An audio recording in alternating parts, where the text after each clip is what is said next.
Alhamdulillahirabbil alamin. Wassalatu wassalamu ala asyrafil anbiya'i wal mursalin wa ala alihi wa ashabihi wa man ihtada bihudahu ila yaumiddin, amma ba'du. Ma'asyiral muslimin wal muslimat, Bapak Ibu jamaah rahimani wa rahimakumullah. Alhamdulillah, di malam hari ini kita bisa kembali bermajelis ilmu hari Rabu bertepatan dengan tanggal 1 Rajab 1446, berarti Rajab, Sya'ban, Ramadan. Masya Allah, tinggal 2 bulan penuh kita akan bertemu dengan bulan Ramadan. Bapak Ibu jamaah rahimani wa rahimakumullah, masih melanjutkan kajian kita membaca kitab Al-Wajiz fi Fiqhis Sunnah wal Kitabil Aziz, di mana kita sampai pada pembahasan yang lumayan berat, membahas tentang tindak kriminal dan kejahatan yang tentunya Islam sudah memberikan peringatan akan jahatnya, buruknya perbuatan-perbuatan yang akan kita bahas. Akan tetapi karena sebagian manusia tidak cukup cuma ancaman dan peringatan, maka perlu adanya hukuman. Di dalam menghukum seringkali diikuti hawa nafsu, maka Islam pun menentukan hukuman-hukuman yang pasti, yang tidak bisa ditawar pada kejahatan-kejahatan tertentu. Pertemuan sebelumnya yang sudah kita bahas adalah tentang berzina. Zina dosa besar, perbuatan keji, ancamannya luar biasa, tapi tetap ada saja yang berzina, maka perlu dihukum. Dan hukuman zina dalam Islam, kalau dia belum menikah maka dicambuk dan diasingkan, dipenjara kalau istilah sekarang. Tapi kalau dia sudah pernah menikah maka dirajam sampai mati. Tentunya hukuman keras ini ada ketentuan-ketentuan yang harus terpenuhi, tidak sembarang. Karena satu tujuan utama adalah gimana caranya manusia itu tidak zina. Karena buruknya, kejinya perbuatan zina dan juga jeleknya dampak-dampak zina. Materi malam hari ini yang kita bahas adalah tentang dosa menuduh zina. Bahasa Arabnya adalah qadzaf. Ya, bahasa Arabnya adalah qadzaf, menuduh orang berzina. Tentunya ini adalah untuk mengingatkan kembali kepada kita semua sebagai umat Islam, pentingnya berkata jujur, bahayanya berkata dusta, berkata bohong, menyebar berita hoax palsu. Itu Islam sebelum zaman sekarang ini yang rame sudah mewanti-wanti akan dosa besarnya berkata dusta. berkata dengan sesuatu yang tidak sesuai realita, itu dosa besar, bukan dosa kecil. Perbedaannya apa? Perbedaannya kalau dosa kecil itu tanpa taubat pun bisa dihapus. Sholat 5 waktu kita, duhur, asar, maghrib, ke isya ke subuh, itu bisa menghapus dosa-dosa kecil. Termasuk juga Jumatan yang kita lakukan, bisa menghapus dosa-dosa kecil. Demikian juga puasa Ramadan yang kita lakukan, bisa menghapus dosa-dosa kecil.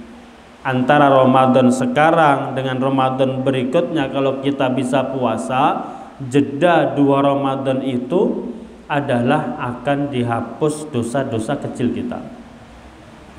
Tapi kalau dosa besar tidak dihapus.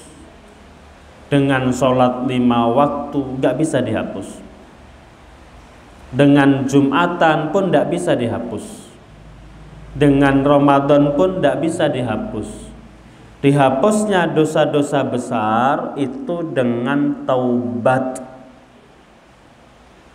minta maaf, minta ampun, mengaku salah kepada Allah Subhanahu wa ta'ala, baru bisa diampuni, dihapus. Maka dusta itu adalah dosa besar. Ancamannya adalah neraka. Kemudian kalau dusta itu ternyata berdampaknya buruk, berkaitan dengan kehormatan seseorang, maka ada hukuman khusus.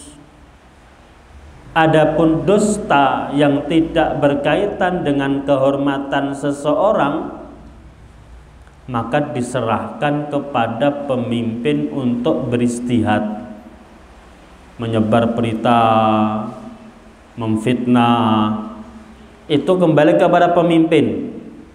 Hukumannya terserah, mau penjara, mau denda. Dilihat kira-kira yang paling bermanfaat apa? Ya, dilihat yang paling bermanfaat yang mana? Kalau di pemerintahan kita itu dusta, apalagi di internet, itu kena hukuman kan gitu. Kena delik pengaduan, kena delik hukum. Memfitnah pun kena delik hukum. Tapi kalau Islam, hukumannya enggak ditentukan, terserah kepada pemimpin memandang mana hukumannya yang tepat antara satu kondisi dengan kondisi berbeda, antara orang yang satu dengan yang lain pun berbeda. Itu Bapak Ibu jamaah rahimani wa rahimakumullah. Maka dusta dosa besar, hukumannya ditentukan oleh pemimpin. Tapi kalau dusta itu berkaitan dengan kehormatan seseorang, maka hukumannya sudah Allah dan Rasulnya tentukan. Apa itu? Ya tadi, menuduh orang berzina. Menuduh orang berzina tanpa bukti tentunya. Itu dimasukkan ke dalam perkataan dusta dan hukumannya besar. Misalnya saya melihat tetangga A sama B bukan suami istri nginep ke hotel. Ya, nginep ke hotel. Saya bilang itu Bapak A dan Mbak B itu berzina. Ini sudah termasuk menuduh berzina. Nggak boleh. Itu dosa besar. yaitu dosa besar. Saya kalau sampai perkara saya kepada pemimpin, maka saya berhak dihukum. Nanti hukumnya kita bahas. Ya, nanti hukumannya kita bahas. Kok bisa dihukum? Yang kita nggak tahu, cuma pergi ke hotel, kita nggak punya bukti, tidak ada saksi, maka hati-hati dengan lisan kita. Mungkin kita ya itu sudah kayak gitu, namanya di hotel ya biasanya ngapain coba kalau nggak berzina? Iya, tapi kalau kita ndak punya bukti, ndak punya saksi, ndak boleh menuduh.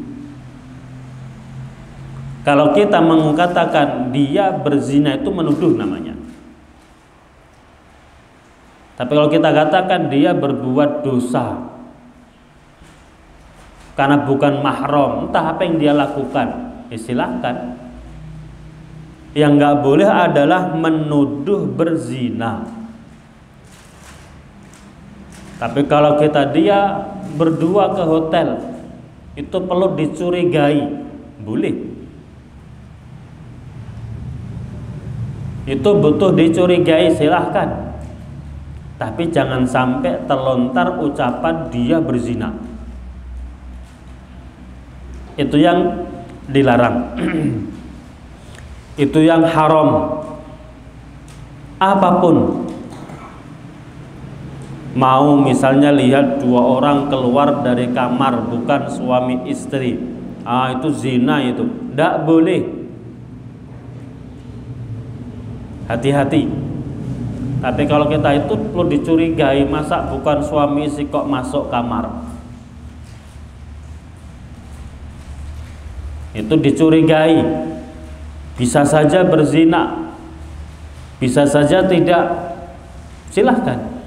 Tapi kalau kita bilang dia berzina, itu ngapain lagi, wong di kamar berdua kok, laki perempuan lagi, kita katakan hati-hati. Allah Subhanahu wa taala berfirman, innal ladzina yarmunal muhsanatil ghafilatil mu'minatil lu'inu fid dunya wal akhirah walahum adzabun adzim. Surat An-Nur ayat 23, yang artinya sesungguhnya orang-orang yang menuduh, memfitnah wanita-wanita yang mukmin, yang menjaga kesucian dirinya, dituduh berzina, ya dituduh berzina, lu'inu fid dunya, maka mereka orang yang menuduh ini malah kena dosa. Berarti yang pacaran tidak dosa, bukan masalah itu. Kita bilang yang berdua di kamar ya dosa besar. Tapi ucapan kita mengatakan dia berzina, itu adalah dosa besar. Hukumannya apa kata Allah? Lu'inu fid dunya wal akhirah, dilaknat di dunia dan di akhirat. Bahkan walahum adzabun adzim, dia mendapatkan siksaan yang pedih, yang besar. Firman Allah dalam surat An-Nur ayat 23. Dalil berikutnya bahwa menuduh orang lain berzina itu perbuatan dosa besar. Sabda Nabi Muhammad sallallahu alaihi wasallam, "Ijtanibus sab'al mubiqat." Jauhilah 7 perkara yang bisa membinasakan. Jauhilah 7 perbuatan, 7 hal, 7 perkara ini mendatangkan kebinasaan, kehancuran. 1. Asyirku billah, menyekutukan Allah, menyembah patung, meminta kepada selain Allah ini mendatangkan kebinasaan. Kenapa? Coba bayangkan kalau orang berumur 60 tahun selama 59 tahun 11 bulan 29 hari sholat, zakat, puasa, doa ya Rob, ya Rob, ya Rob, tinggal 1 hari dia datang ke dukun, minta ke setan untuk menyembuhkan penyakit dia. Kita katakan ini syirik. Binasa. Apa binasanya? Ibadah yang dia lakukan selama 59 tahun 11 bulan 29 hari hilang. Sia-sia. Nek bahasa orang Karangpandan muspro kan ngoten. Nol. Maka itu contoh perkara yang membinasakan. Yang kedua sihir, yang ketiga membunuh, yang keempat makan harta riba, yang kelima makan harta anak yatim, kabur dari peperangan, yang terakhir waqadful muhsanatil ghafilatil mu'minat. Nah, ini materi kita di situ. 7 perkara mendatangkan kebinasaan, diantaranya menuduh orang lain berzina. Dari 2 dalil ini, Al-Quran dan juga hadis, menjadi jelas kepada kita akan haramnya, dosanya menuduh berzina. Tidak boleh, baik kepada keluarga, istri, suami, atau kepada orang lain, sama-sama tidak boleh. Baik dengan ungkapan misalnya seorang ngomong kepada tetangganya, kamu berzina, itu menuduh. Atau seorang suami bilang kepada istrinya, kamu zina, kamu selingkuh, zina, tidak boleh. Atau suami ngomong, ini bukan anakku. Lah nek iso apa? Suami bilang kepada istrinya, ini bukan anakku. Berarti ngomong ada anak tapi ngakui bukan anakku, ya berarti kan menuduh. Ini berarti kamu dengan orang lain. Itu sama, ndak boleh.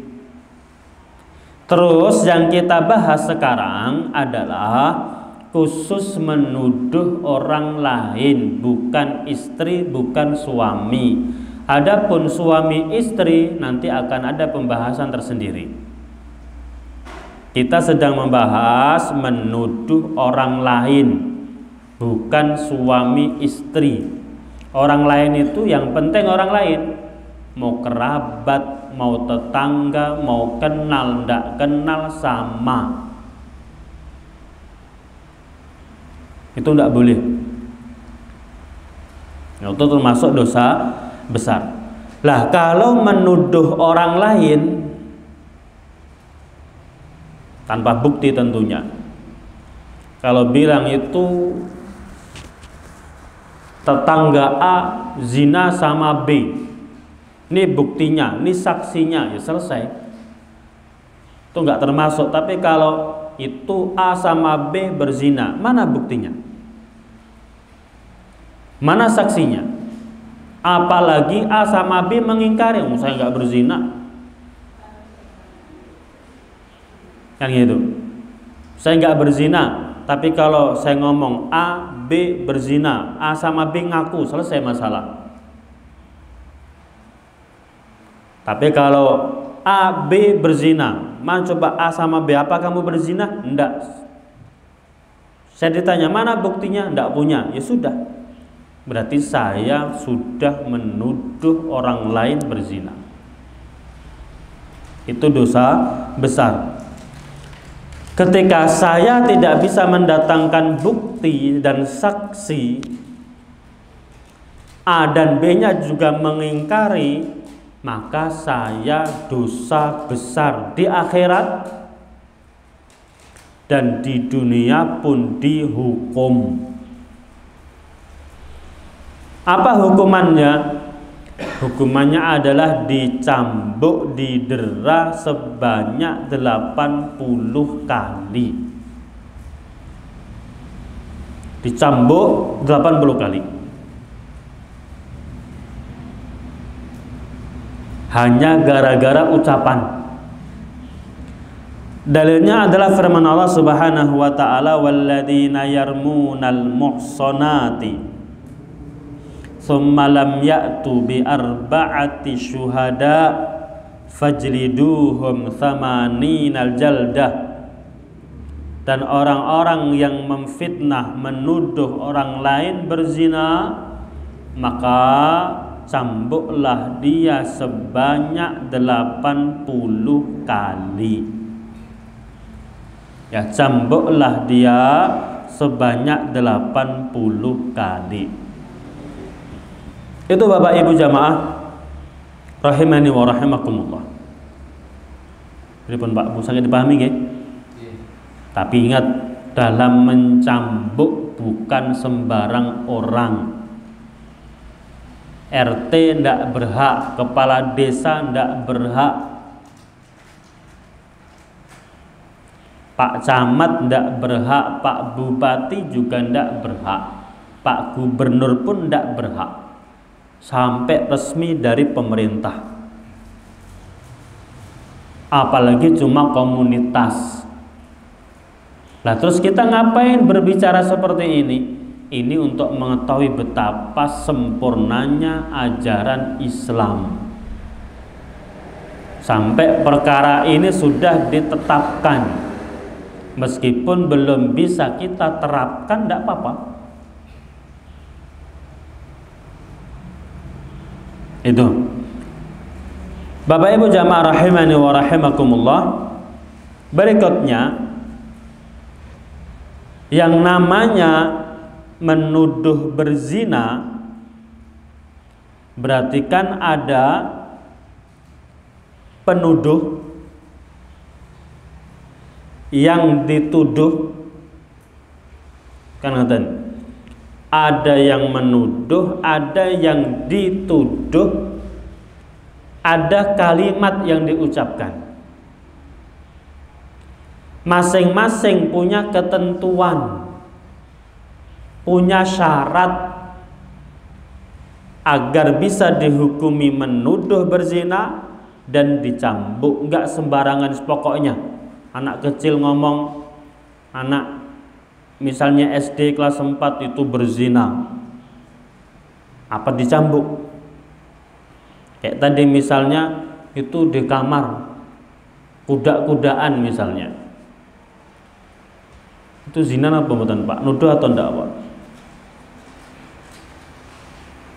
Itu perempuan ndak pernah menolak laki-laki yang memegangnya,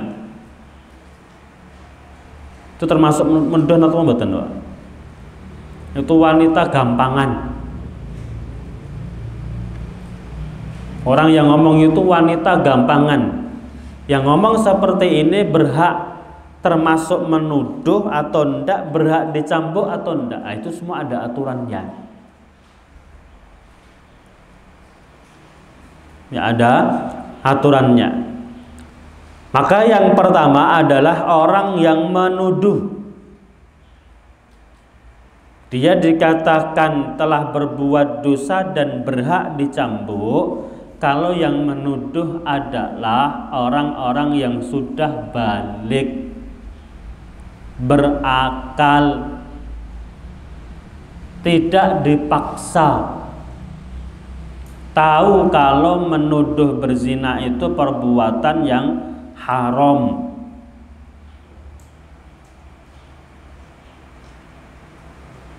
Dan yang menuduh bukan bapak, barulah berhak untuk dihukum. Tadi balik berarti kalau anak kecil ngomong belum balik, ya nggak dianggap, nggak dihukum.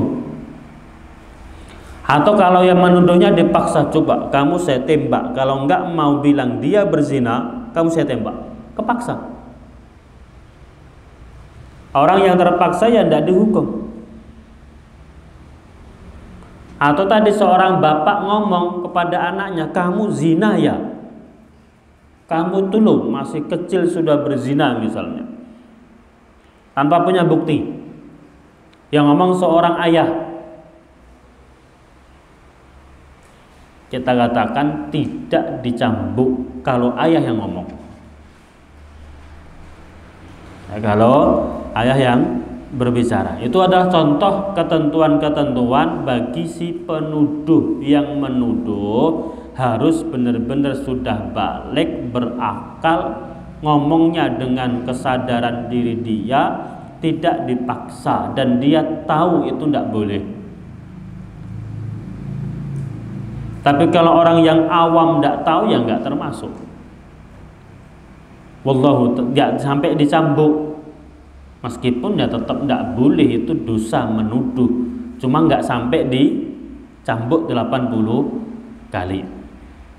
Itu adalah beberapa ketentuan bagi yang menuduh berzina. Yang kedua, adapun yang dituduh, apa syaratnya? Kan gitu. Agar si penuduh itu bisa dicambuk.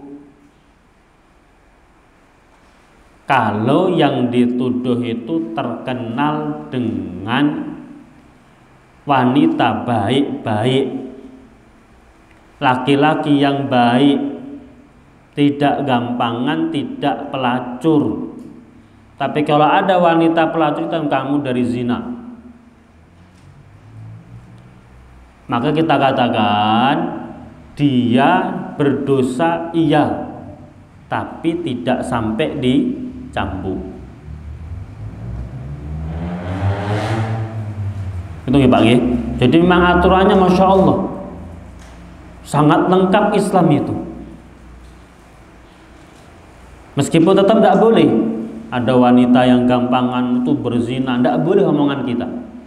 Tapi kalau sampai terucap, kalau wanita yang dibilang itu memang punya indikasi, ada memang kayak gitulah biasanya, maka si yang ngomong tidak sampai dicambuk.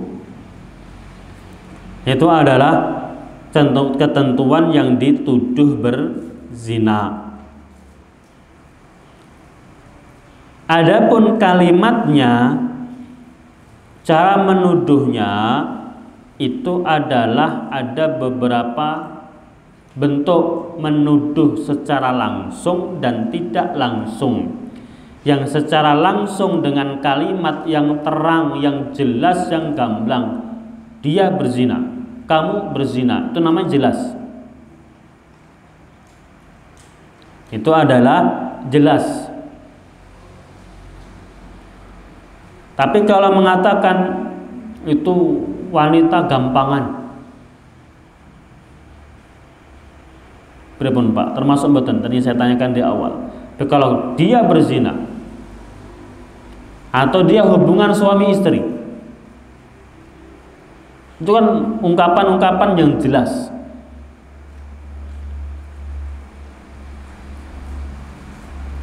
Tapi kalau kita ngomong misalnya tadi itu wanita gampangan, nggak nolak laki-laki manapun yang menyentuh dia, walaupun bapak ibu, termasuk betul.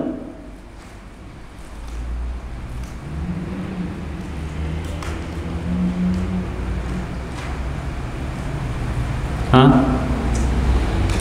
Pribun? Tidak. Apa arti orang itu wanitanya gampangan itu nggak pernah nolak laki-laki? Ada nggak kira-kira arti itu seperti berzina? Hah? Lagi itu wanita gampangan itu nggak nolak siapapun, siapa yang datang diterima.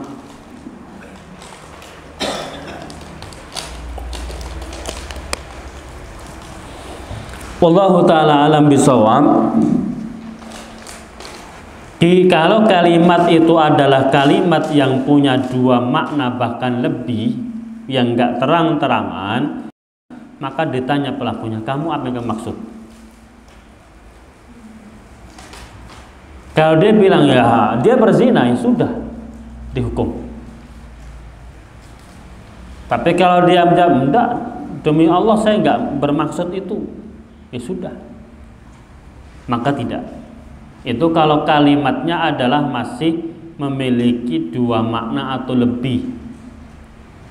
Menuduhnya tidak dengan menggunakan kalimat yang terang-terangan, maka hal tersebut tentunya dikembalikan kepada si yang ngomong. Kita tanya, kamu apa yang kamu maksud?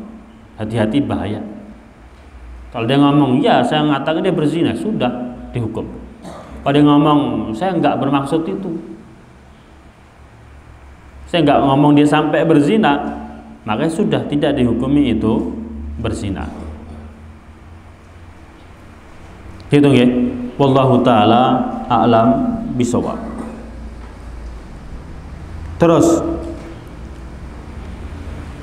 sesudah tahu syarat-syaratnya, kalau ada orang ngomong itu AB berzina, kalau ada orang ngomong AB itu berzina, yang ngomong ini kapan dicambuk, kapan dihukum? Satu, kalau dia ngaku, kan namanya ngomong ada nggak ketahuan. Kalau dia datang ke pemimpin, saya sudah menuduh dia, maka dihukum. Atau ada dua saksi, dua orang datang ke pemimpin, Pak, itu fulan sudah menuduh AB berzina, sudah diambil, dihukum. Itu adalah cara menentukannya.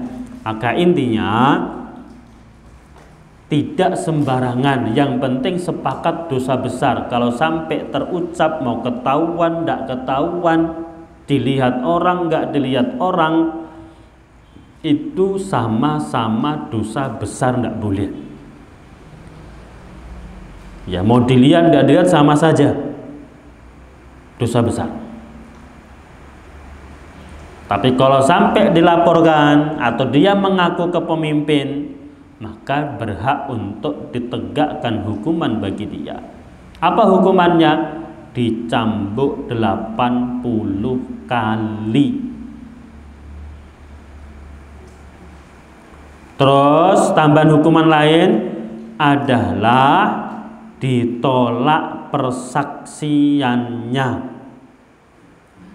nggak diterima. Monggo Pak. Dicambuk. Setelah itu kalau dia jadi saksi enggak diterima. Pernikahan butuh saksi, enggak cukup saksi dia, enggak dianggap. Itu untuk hukuman para pelaku yang menuduh berzina. Tapi kalau sudah taubat dan dicambuk, benar-benar taubat, maka nanti ya enggak masalah.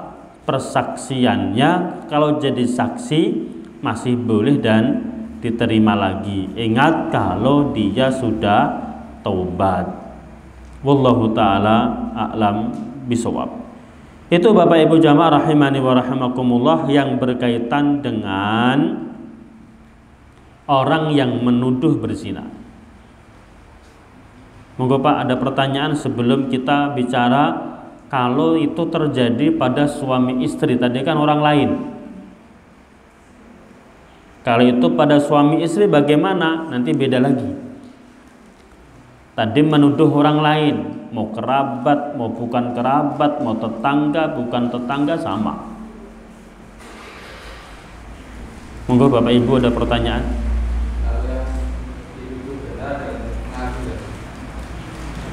Kalau yang dituduh benar dan mengakui bagaimana? Ya sudah. Kalau yang dituduh benar dan mengakui, maka gugur darinya hukuman. Misalnya saya ngomong A, B berzina, didatangkan A sama B. Kamu zina apa enggak? Iya berzina, selesai. maka saya enggak dihukum. Saya tidak dihukum. Tapi dosa apa enggak? Bisa saja, pertamanya bisa dosa kalau dia tanpa bukti ngomong. Jadi bedakan antara menuduh tanpa bukti dengan hukuman. Dibedakan. Kalau menuduh ya selamat dia ngomong tanpa bukti sudah termasuk menuduh.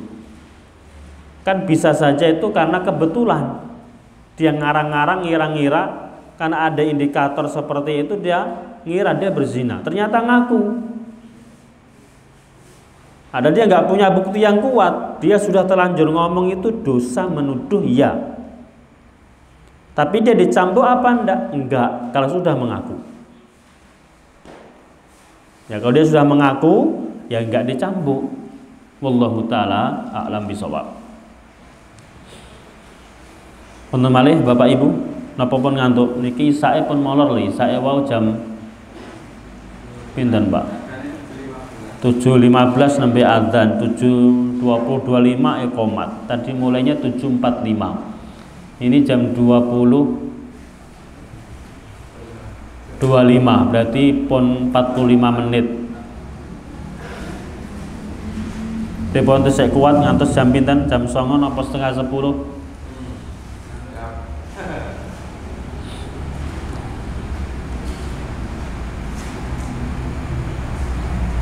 Ya, terakhir menutup tadi. Kalau terjadi pada suami istri,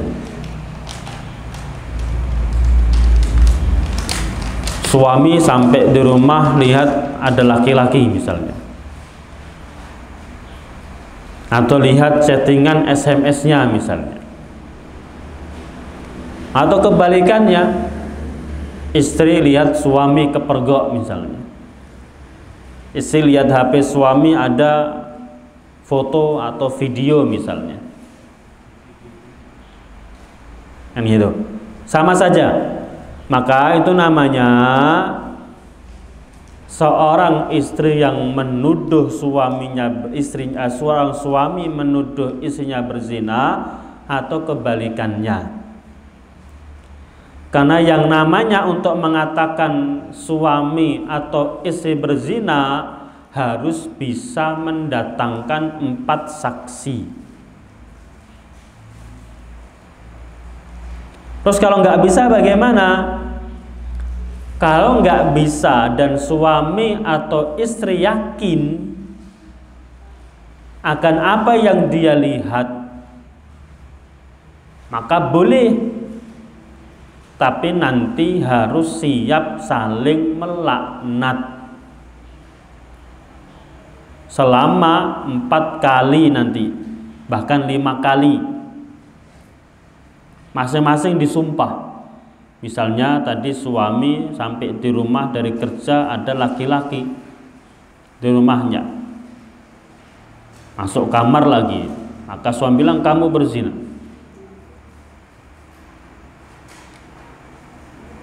Kalau istri mengakui, selesai masalah. Kalau tidak mengakui, maka datang ke pemimpin. Suami ditanya, mana buktinya? Mana saksinya? Enggak ada. Ya sudah, karena enggak ada, kamu harus berani bersumpah. Maka si laki ngomong, demi Allah, saya melihat dia berzina, saya jujur dia yang dusta. 4 kali. Yang kelima, demi Allah, kalau sampai saya yang salah, kemurkaan Allah untukku. Sudah bersumpah, istri tidak ditantang. Sekarang gimana? Kamu ngaku apa enggak? Enggak. Kalau gitu sumpah. Sama, bersumpah 5 kali. Demi Allah, demi Allah, demi Allah, demi Allah. Yang terakhir, demi Allah, kalau sampai saya yang salah, suami yang benar, maka laknat Allah atasku. Setelah itu apa? Rumah tangganya dipisah. Tidak boleh satu rumah lagi, tidak boleh suami istri lagi. Dicerai paksa, dipisah. dibatalkan pernikahannya dan tidak bisa menikah lagi, menyesal salah tuduhannya, tidak boleh gabung. Itu dampaknya. Itu kalau khusus suami istri, jadi nggak dicambuk. Tapi kalau orang lain dicambuk, tapi kalau suami istri enggak, ditantang dulu, kamu berani sumpah apa enggak? Berani, silahkan. Istri sumpah berani enggak? Berani, silahkan. Saling bersumpah mendoakan keburukan untuk dirinya sendiri. Itu namanya li'an dalam bahasa Arab. Atau ya, kalau di masyarakat kita enggak ada Pak ya? Kan enggak ada, paling langsung main gugat cerai atau main cerai atau ke hakim kan gitu. Itu beda lagi. Yang penting Islam memberikan solusi seperti itu. Kalau itu terjadi pada suami istri, kan tidak mungkin suami lihat istri zina datang, ayo 4 orang datang, kan tidak mungkin. Dan sebaliknya istri lihat suaminya zina, ayo cari lihat orang, kan tidak mungkin. Maka kalau memang yakin lihat, boleh ngomong tapi siap untuk bersumpah. Wallahu ta'ala a'lam bisawab. Itu Bapak Ibu jamaah rahimani wa rahimakumullah. Saya rasa cukup, kalau nggak ada pertanyaan. Sudah capek kita sedikit, yang penting paham. Intinya satu, bagaimana kesempurnaan Islam untuk mengatur mulut lisan agar tidak berbicara serampangan. Dusta, dosa besar. Kalau sampai kedustaan dia itu menyangkut kehormatan seseorang, ada hukuman tambahan. Ada hukuman tambahan. Itu semuanya apa? Untuk menjaga lisan, untuk menjaga keharmonisan hubungan antar sesama. Dia tidak gampang menuduh, tidak gampang untuk memfitnah. Karena itu sumber masalah. Kalau gampang menuduh, dikit-dikit menuduh, memfitnah, rusak itu keluarga, rusak masyarakat. Maka Islam pun wanti-wanti tidak bisa. Ini perbuatan yang buruk.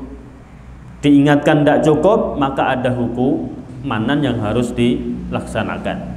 Demikian Bapak Ibu jamaah rahimani wa rahimakumullah. Semoga bermanfaat dan semoga Allah semakin menambahkan kepada kita kecintaan terhadap Islam, semakin bangga akan kesempurnaan ajaran Islam, dan semakin kuat iman kita dalam mengamalkan ajaran-ajaran Islam. Aqulu qouli hadza wa astaghfirullah li wa lakum innahu wal ghafurur rahim. Wassalamualaikum warahmatullahi wabarakatuh.